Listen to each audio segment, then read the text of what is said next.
Nefrología del equino. Antes de explicar las partes del riñón equino, que es esto, quiero que vean las diferentes especies para que no vayan a confundir a un caballo con una vaca, o con un porcino, o con un canino, ¿no es cierto? Fíjense las enormes diferencias en forma, en tamaño, en color. Así de que equino, bovino, ven que los riñones son lobulados, parecen peloticas pegadas unas con otras. Porcino, es una lástima que ya lo rompieron y lo tenía completo para hacer la explicación. Canino. Bueno, lo que salta a la vista en todos esos riñones es que presentan esta envoltura de grasa y se llama grasa perirrenal, así como veremos después grasa pericardíaca.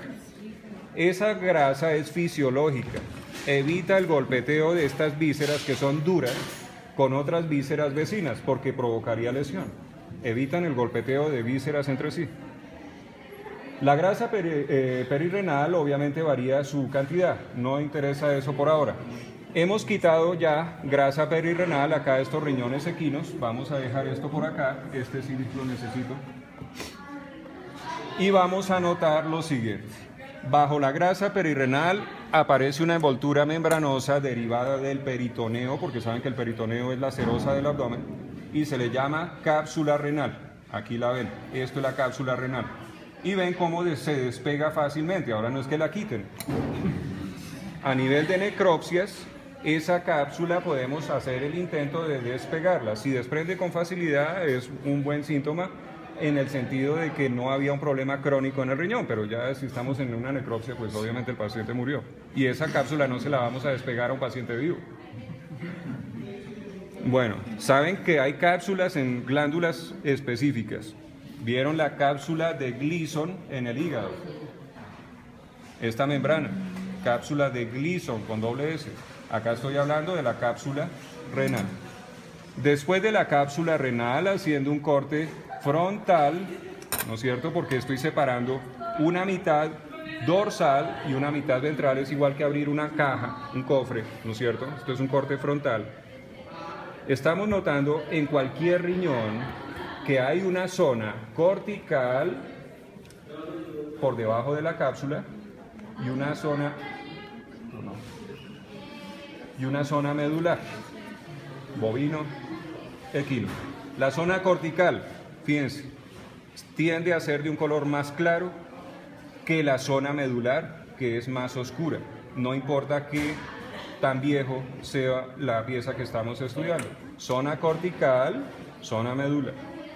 Notemos lo siguiente.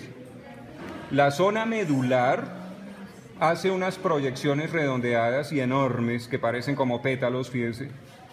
Esas son las pirámides renales. ¿Qué es pirámide renal? Son secciones de médula del riñón que se proyectan hacia la corteza del riñón. Esos son las pirámides renales. Y notemos que entre pirámide y pirámide aparecen unas pequeñas separaciones, casi no se diferencian en algunos riñones, en otros sí. Estas separaciones entre pirámide y pirámide se llaman columnas, mire acá se ve una muy bonita, columna renal, separando a una pirámide de otra pirámide. ¿Falso o verdadero? ¿Las columnas renales pertenecen a la médula del riñón? No. Ven que las columnas renales pertenecen a la corteza. Son partes de corteza que penetran para separar a dos pirámides. ¿Falso o verdadero? ¿Las pirámides del riñón pertenecen a la médula? Verdadero. Acuérdense el consejo que les di en la primera clase del semestre. Si contestan lo contrario de lo que están pensando, puede que les vaya mejor. ¿Lo dije o no lo dije? Mire, ¿qué es esto? ¿Una pirámide o una columna? Son pirámides. Eso significa que esta entrada, ¿qué es? Columna. Mire acá otra. Columnas renales. Ven que las columnas pertenecen a la corteza y las pirámides pertenecen a la médula. En todos los riñones, sin importar la especie, ustedes van a encontrar en la zona de transición entre corteza y médula unos agujeritos. Esos agujeritos son vénulas renales. Todas convergen para formar a la vena renal que sale por el hilio del riñón. Bueno, entonces ya sabemos corteza, ya sabemos médula, pirámides y columnas. Quiero que sepan que en la parte interior del riñón, en todo riñón, no importa cuál sea, van a encontrar una cavidad, ¿no es cierto? Esa cavidad se llama seno renal. En ese seno renal me interesa que sepan lo siguiente. Su interior presenta esta dilatación de color blanco, que da origen al uréter. Mire, acá estoy cogiendo al uréter, que lleva la orina que produce el riñón y lleva esa orina hasta la vejiga, ¿sí? Fíjense que el riñón no es un órgano de almacenamiento, ahí no puede almacenar orina, solo la produce. Y cada vez que va produciendo orina, eso es minuto a minuto, ¿no es cierto? Minúsculas goticas se van acumulando en la pelvis renal. ¿Cómo se llenó esa pelvis renal? Por medio de esto. Acá hay uno y acá está el otro. Son los conductos papilares o divertículos renales. Conductos papilares o divertículos renales. Dependiendo del corte, esto en un buen corte se ve como el ancla de un barco. Ustedes saben que el ancla tiene su eje y dos brazos, ¿no es cierto? Esos brazos son los conductos papilares o divertículos renales y el eje pues será el uréter que ha salido de la pelvis renal. Esto se llama ilio del riñón. No sobra decirles lo siguiente, en esta pelvis del riñón hay unas células que se llaman células caliciformes de la pelvis del riñón. Están en equino. Eso no lo van a encontrar en perro, no lo van a encontrar en vaca, no, señor, solo en el equino. Las células caliciformes secretan en el caballo moco, así de que la orina del caballo normalmente tiene una turbidez, ¿no es cierto? Así de que tomamos una muestra de orina y no se les haga raro que vemos que presenta una ligera turbidez, se le llama orina latericia, ¿no es cierto? Hasta cierto punto eso es normal en un caballo. Ya en otra especie, cuando nosotros tomamos la muestra de orina y vemos turbidez, ya podemos empezar a sospechar alguna cosa. Pero en el caballo tengan cuidado, porque fisiológicamente hay moco secretado por las células caliciformes de la pelvis del riñón. Les mencioné hace un instante esta abertura, ilio del riñón. El ilio del riñón lo van a encontrar en cualquier especie, mire, cualquier especie posee ilio. Mire, es sitio de entrada y salida de estructuras. Entran dos estructuras claves, la arteria renal, que viene de la arteria aorta descendente, y entran los plexos nerviosos simpáticos y parasimpáticos, así de que cualquier nerviosito que ustedes encuentren por acá, saben que son simpáticos o parasimpáticos. Ya cuál será simpático o cuál será parasimpático no lo podemos saber, a no ser que hagamos una disección muy cuidadosa, pero en este punto ya no lo sabemos. Salen tres estructuras, entraron dos, arteria y nervios, salen tres y son las siguientes. El uréter, fíjense que es muy largo y eso me demuestra que es un conducto que empezó en la pelvis del riñón del caballo, en la pelvis del riñón, y se dirige ese uréter hacia la pelvis para desembocar en la vejiga. Esto es el uréter. Sale por el hilo del riñón. Otra cosa que sale por el hilo del riñón es la vena renal. Ustedes ya a estas alturas espero que sepan distinguir una arteria de una vena. Les voy a hacer la pregunta. ¿Cuál es la arteria renal acá? ¿A o B? B, porque las arterias ustedes saben que son de tejido elástico, porque tienen pulso. El pulso hace que se dilate y se contraiga esa arteria para que fluya la sangre.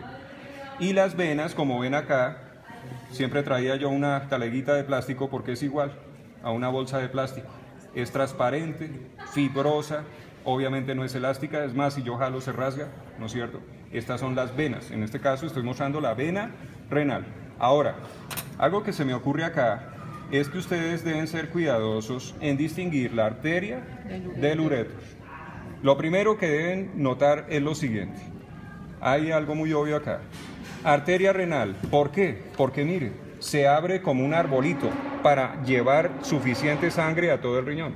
Eso no lo va a hacer el uréter, porque sabemos que el uréter viene desde adentro, originándose aquí en la pelvis renal. Así de que ya es muy fácil distinguir con eso que esto es arteria porque se abre, ¿no es cierto? Y esto es uréter porque viene como un solo conducto desde la pelvis del riñón.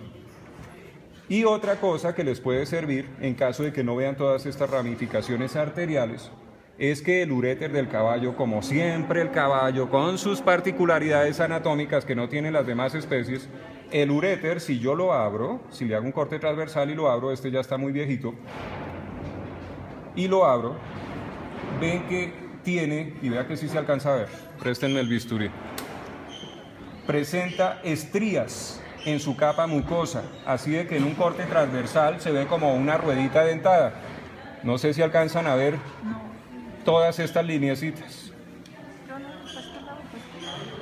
Ahí ven unas lineecitas en toda la capa mucosa. Ahorita que puedan acercarse, miran y observan que la mucosa interior es llena de arrugas, así de que en un corte transversal de un uréter se ve como una ruedita dentada.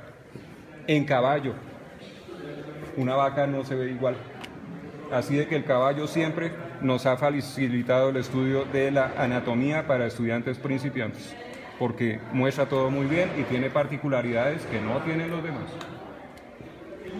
Los riñones, no olviden que siempre van acompañados de una glándula, que es la glándula adrenal. Así de que lástima,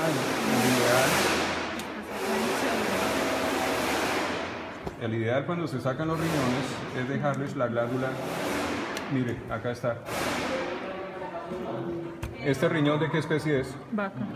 Pero fíjense que me sirve para mostrarles que el riñón siempre va acompañado de su respectiva glándula adrenal, o en bípedos como nosotros se le dice glándula suprarrenal, porque nosotros vamos así, ¿no es cierto? Adrenal o suprarrenal. Eso era lo que nos faltaba.